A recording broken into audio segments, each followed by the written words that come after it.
and welcome to our video on product filters in myTrailhead.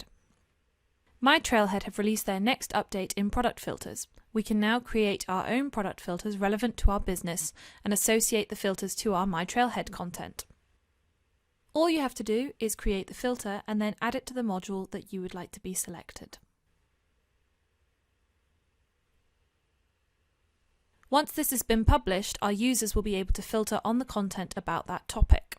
Only the filters that have myTrailhead content associated to them will appear to the users, so it reduces redundant information on the screen. As a myTrailhead admin, you cannot delete a filter that has content published and associated with it, but myTrailhead will tell you exactly which content is associated with the filter so that you can make any updates and remove the filter. Also, we can see our product filters on the badge information in Trail Tracker, which will make reporting on a badge completion so much easier. Another great feature for myTrailhead. Thanks for watching. See you soon.